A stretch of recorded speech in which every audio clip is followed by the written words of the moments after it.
सारे data entry हो गया, ये सारा काम हम लोग एएनएम कर रहे हैं।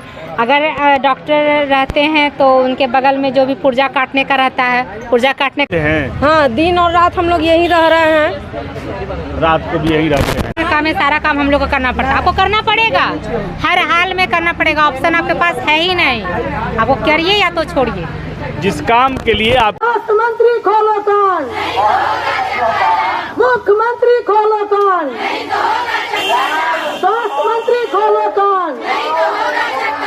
2022 की नियमावली नहीं चलेगी, 2022 की नियमावली 23 में नहीं चलेगी, 2022 की नियमावली 23 में नहीं चलेगी। स्वास्थ्य मंत्री खोलो कान, स्वास्थ्य मंत्री खोलो कान। नीतीश कुमार हाय हाय, तेजस्वी यादव हाय हाय। है क्या मांग है आप लोगों का? केवल एक सूत्री मांग है हम लोगों का कि 7/22 के विज्ञापन के नियमावली के अनुसार हम लोगों का जल्द से जल्द काउंसलिंग की प्रक्रिया पूरी करके नियमित नियुक्ति कराई जाए। अभी नियमित नियुक्ति आप लोगों की नहीं हुई? नहीं हुई है। हम जितने भी यहाँ एएनएम बहने एकत्रित हुए हैं इस धरना स्थल पे, सभी पूरे बिहार से हैं और सभी संविदा कर्मी हैं। आप लोगों की संख्या क्या है पूरे बिहार में? 4000 संविदा पे। तो आज आंदोलन में बहुत कम संख्या है आप लोगों की। चल रही है अनिश्चितकालीन हड़ताल है, धरना प्रदर्शन है, तो सभी लोग आ रही हैं बारी बारी से, और जो आ रही हैं वो आएंगी, फिर अगले दिन आएंगी। कितने दिनों से चल रहा है? 8 तारीख से चल रही है, 8 तारीख से। 8 तारीख से चल रहा है। आज 3 दिन हो गया है। 3 दिन हो गया। कोई आया है? नहीं, कोई नहीं सरकार की तरफ से। क्या उम्मीद है? उम्मीद है कि सभी लोग को आश्वासना पूरा किया तो हम लोग को भी करेंगे। अभी आशा लोग भी आंदोलन पे थी, कुरियर संघ भी आंदोलन पे था, आप लोग भी आंदोलन पे हैं। स्वास्थ्य विभाग को क्या हो गया है, इतना आंदोलन क्यों चल रहा है? स्वास्थ्य विभाग को आँख में अभी रुई डाल के सोए हुए हैं। हमारी कहना है कि जैसे आशा को इतना दिन धरना दिए, कुछ मांग पूरी हो गई, उसी तरह हम लोग भी धरना दिए हैं, हम लोग को भी मांग पूरी होगी। और जब तक हम लोग को मांग पूरी नहीं होगी तब तक हम लोग धरना प्रदर्शन पे अडिग रहेंगे। अभी आप लोग नियमित नहीं हैं? नियमित नहीं है, कॉन्ट्रैक्ट है। क्या अभी क्या मानदेय मिलता है आप लोगों को? अभी हम लोग का मानदेय बस मात्र 11,500 का पेमेंट दे रहा है सरकार। उसमें क्या होगी? रेंट देंगे, खाना खाएंगे, गाड़ी भाड़ा देंगे।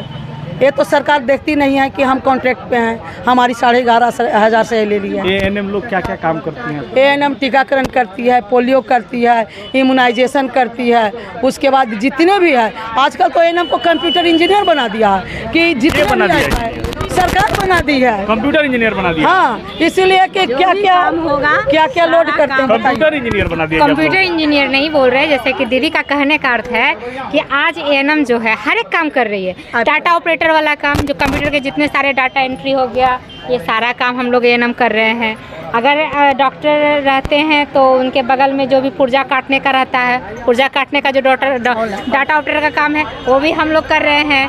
वैक्सीनेशन हो गया वो भी हम लोग कर रहे हैं। टीकाकरण तो हम लोग कर ही रहे हैं। तो जितने सारे कर्मचारी जो है एलटी का काम, एलटी नहीं रहे, एलटी बहुत जगह है कि नहीं है एलटी, तो वैक्सीन अति ब्लड चेक हो गया, बीपी हो, शुगर, जितना भी फार्मासिस्ट का काम जहाँ पे दवाई वितरण नहीं हो रहा है, डाउनलोड करके कीजिए। सब काम हम लोग कर रहे हैं, सारा काम। आपकी नियुक्ति जो हुई थी वो इन सब कामों के लिए तो नहीं हुई थी? नहीं हुई थी। तो आप लोग क्यों करते हैं दूसरा काम? क्योंकि हम लोग के ऊपर प्रेशर दिया जाता है, नहीं आपको करना होगा। सरकार दे रहा है, क्योंकि सरकार दे रहा है, सरकार के पास इतना वेतन ही नहीं है, इतना पैसा ही नहीं है। जो 10,000 में इतना सारा काम मिल रहा है वो 50,000 60,000 में क्यों करेगा?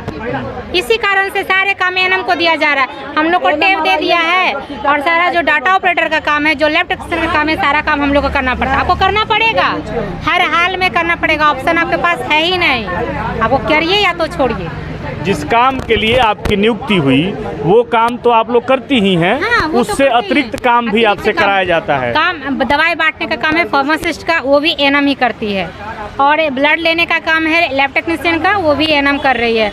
पुर्जा काटने का काम है डाटा ऑपरेटर का, वो भी एएनएम कर रही है। मतलब प्रत्येक काम एएनएम कर रही है, हर जगह एएनएम कर रही है। तो आप लोग जो मांग अभी कर रही हैं, हाँ। इस मांग को क्यों नहीं रखा गया है कि सब काम हम लोगों पर क्यों लादा जाएगा? जिस चीज़ के लिए हमारी नियुक्ति हुई है वही काम हमसे कराया जाना चाहिए। क्योंकि हम लोग महिला हैं, कम से कम वो भी सहने के लिए तैयार है, लेकिन बस जो हम लोग अभी संविदा कर्मी, ये एक अपराध है, अपराध तो है, पता है। हाँ। ये एक अपराध है। आपको जिस पद पर, जिस काम के लिए रखा गया है, अगर उससे अतिरिक्त कार्य आपसे कराया जा रहा है और उसका अतिरिक्त मानदेय मेहनताना नहीं दिया जा रहा है, तो ये एक लेबर कोड का मामला है, ये महापाप है। क्या कहेंगे इस पर? इस पर तो हम यही कहना चाहते हैं कि ये आप लोग स्वास्थ्य मंत्री से क्या कहेंगे अतिरिक्त काम को लेकर? स्वास्थ्य मंत्री जी से हम बस इतना ही कहना चाहते हैं कि हम लोग जितने भी संविदा कर्मी हैं उसको बस नियुक्ति हम लोग को नियमित कर दीजिए। नियमित करने के बाद जितने सारे डाटा ऑपरेटर का काम है, डाटा ऑपरेटर की भी बहाली दिया कीजिए।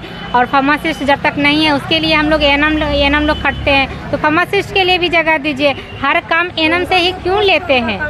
और एएनएम से काम अभी आप लोग यहाँ धरना स्थल पे हैं, तो क्या आप लोग हड़ताल पर भी हैं? काम नहीं कर रही हैं? नहीं, काम नहीं कर रहे, हड़ताल पे हैं। हड़ताल पे जी, हड़ताल पे हैं। हम लोग हॉस्पिटल में काम करना छोड़ दिए हैं, हम लोग यहाँ पे बैठे हुए हैं। जब तक हम लोग की मांगे पूरी नहीं होगी और नियमित काल हम लोग यहाँ हड़ताल पे ही रहेंगे। क्या उम्मीद है मैडम? आइए, क्या उम्मीद है आपको? सरकार से क्या उम्मीद है? सरकार से तो हम लोग यही उम्मीद लगा के बैठे हैं कि वो हमारी मांगों को सुनेंगे जी। हाँ, लेकिन अभी तो 3 दिन हो गया, अभी तक तो कोई आए नहीं है, पूछने तक नहीं आए हैं कि इतनी सारी महिलाएं यहाँ क्यों बैठी हैं, क्या उनके साथ परेशानी है, क्या है, कोई भी पूछ नहीं रहा है। तो आप लोग रात को भी यही रहते हैं? हाँ, दिन और रात हम लोग यहीं रह रहे हैं। रात को भी यहीं रहते हैं। ये महिला लोग हैं, एएनएम लोग हैं, जो अपने आंदोलन को यहाँ कर रही हैं। हमारे साथ ये आंदोलन के नेताजी हैं। क्या परिचय हुआ आपका? हम महासंघ गोपगुट के महासचिव हैं प्रेमचंद कुमार सिन्हा जी। तो हम एएनएम के आंदोलन का समर्थन करने के लिए आए हैं कि एएनएम की जो मांग है बिल्कुल ही जायज़ है, क्योंकि बिहार सरकार तकनीकी आयोग के माध्यम से वैकेंसी निकाली 2022 में जी। 22 में नियम निकाला, प्रावधान था कि इनको हम काउंसलिंग करवाएंगे, काउंसलिंग के माध्यम से इनकी अस्थायी नियुक्ति करेंगे जी। सरकार 23 में एक नया कानून बनाता है एएनएम संबंधित, और अब वो कहती है कि हम परीक्षा लेकर के बहाली करेंगे। तो जब आप जो है 2022 में आदेश निकाले, 22 में वैकेंसी लोग भर दी, भरने के बाद अब कह रहे हैं कि अब 2023 में कि नहीं फिर परीक्षा देना होगा, तो यह कदापि उचित नहीं है। और हम सरकार से मांग करना चाहते हैं कि जो 2022 के पहले मतलब 18 की जो नियमावली है, तो जिसके तहत आप वैकेंसी निकालें 2022 में, उसके अनुरूप जो है उसके जो प्रावधान थे उस प्रावधान के अनुरूप जो है इनकी बहाली कीजिए और जल्द से जल्द काउंसलिंग कराइए। आप वैकेंसी निकालते हैं 2022 में, कब बहाली कीजिएगा? 23 में अब 1 साल होने वाला है, तो परीक्षा जो होने की बात सरकार कर रही है, तो परीक्षा से क्या दिक्कत है? परीक्षा से दिक्कत ये है कि समय समय पर आप परिवर्तन करते रहते हैं नियम को।